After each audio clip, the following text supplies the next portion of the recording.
Assalamualaikum warahmatullahi wabarakatuh.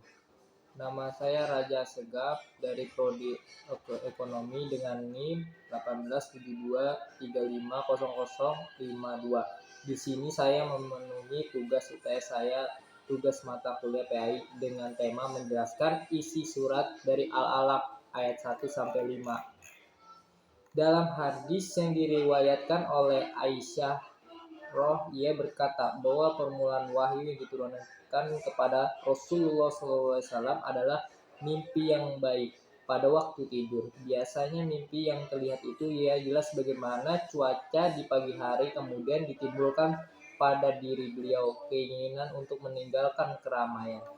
Untuk itu, beliau pergi ke Gua Hiro. Untuk melewati, beliau melakukan beberapa hari. Khadijah sang istri beliau menyediakan beberapa perbekalan untuk beliau selama di Gua Hiro.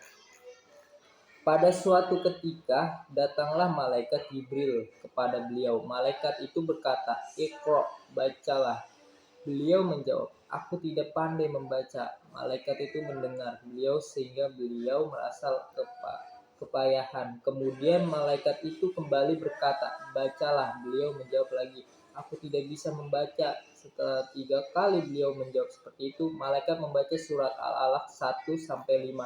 Setelah selesai membaca kelima ayat tersebut, malaikat Jibril pun menghilang. Tinggalkanlah beliau seseorang diri dengan merasa takut. Beliau langsung segera pulang memenuhi istrinya yakni Khadijah. Beliau terlihat gugup sambil berkata, "Zamiluni, zamiluni, selimutilah aku." Setelah hilang rasa takut dan dinginnya, Khadijah meminta beliau untuk menjelaskan kejadian yang Rasulullah SAW alami. Setelah mendengar kisah yang dialami beliau, Khadijah berkata kepada Rasulullah SAW, "Demi Allah, Allah tidak akan mengecewakanmu selama-lamanya. Engkau adalah orang yang suka menghubungkan kasih sayang dan memikul yang berat." Khadijah segera mengajak Rasulullah untuk memenuhi Waraqah bin Naufal, teman Khadijah. Dia adalah salah satu seorang pendeta Nasrani yang sangat paham dengan kitab Injil. Setelah bertemu dengannya, Khadijah meminta Rasulullah SAW untuk menjelaskan kejadian yang sudah dialami tadi malam. Setelah Rasulullah SAW selesai menjelaskan pengalamannya tadi malam, Waraqah berkata, "Inilah sebuah utusan sebagaimana Allah Subhanahu wa ta'ala pernah mengutus Nabi Musa alaihissalam. Semoga aku masih dikaruniai hidup sampai saatnya engkau diusir dari kaummu." Rasulullah SAW bertanya, "Apa mereka akan mengusir aku?" Waraqah menjawab, "Benar, belum pernah ada seseorang nabi yang diberi sebuah wahyu seperti engkau yang tidak dimusuhi orang. Apabila aku masih mendapatkan engkau, pasti aku akan menolong engkau sekuat-kuatnya." Quran Al-Bukhari Babul Wa'id No 3. Surat Iqra adalah surat Al-Alaq. Adalah surat yang pertama kali diturunkan pada Rasulullah SAW. Surat tersebut adalah surat Makkiyah. Diawali surat berisi perintah membaca, yang dengan membaca dapat diketahui pemerintah dan larangan Allah. Jadi manusia bukanlah ciptaan begitu saja di dunia, namun ia juga adalah pemerintah dan larangan. Itulah urgensi membaca, maka bacalah. Perintah membaca di sini tentu harus dimaknai bukan sebatas membaca lembaran-lembaran buku, melainkan juga membaca buku dunia seperti membaca tanda-tanda kebesaran Allah Subhanahu wa ta'ala, membaca diri kita, alam semesta, dalam lain-lain. Berarti ayat tersebut memerintahkan kita untuk belajar dengan mencari ilmu pengetahuan serta menjauhkan diri dari kebodohan. Namun membaca yang mampu membawa kepada perubahan positif bagi kehidupan manusia bukanlah sembarangan membaca, melainkan membaca dengan menyebut nama Allah yang menciptakan.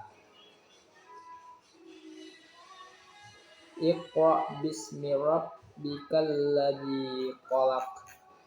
Ayat pertama merupakan perintah untuk mencari ilmu yang bersifat umum, baik ilmu yang menyangkut ayat-ayat qauliyah, ayat Al-Quran, dan ayat-ayat kauniyah yang terjadi di alam. Ayat qauliyah ialah tanda-tanda kebesaran Allah Subhanahu wa Ta'ala yang berupa firman-Nya, yaitu Al-Quran. Dan ayat-ayat kauniyah ialah tanda-tanda kebesaran Allah Subhanahu wa Ta'ala yang berupa keadaan alam semesta.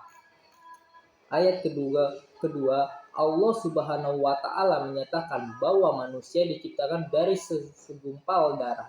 Allah Subhanahu wa Ta'ala sendiri juga telah menegaskan bahwa manusia diciptakan sebagai sebaik-baiknya ciptaan, dan tidak ada makhluk yang dianugerahi wujud dan fasilitas hidup yang menyamai manusia. Allah Subhanahu wa Ta'ala menganugerahi manusia berupa akal, pikiran, perasaan, dan penunjuk agama. Semua itu menjadikan manusia sebagai makhluk yang paling mulia. Yang demikian itu diharapkan manusia bersyukur kepada Allah Subhanahu wa Ta'ala dengan menaati semua perintah, menjauhi semua larangannya.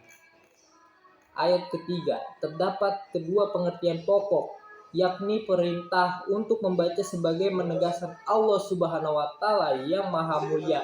Oleh karena itu, Islam mendidik umatnya agar menjadi umat yang pandai, sehingga bisa memahami ayat-ayat kuliah dan kauniyah. Ayat keempat, Allah Subhanahu wa Ta'ala mengajarkan manusia dengan manusia dapat mencatat berbagai cabang ilmu pengetahuan. Dengan pena, manusia dapat menyatakan ide, pendapat, dan keinginan hatinya. Dari pena, manusia juga mendapatkan berbagai ilmu pengetahuan baru.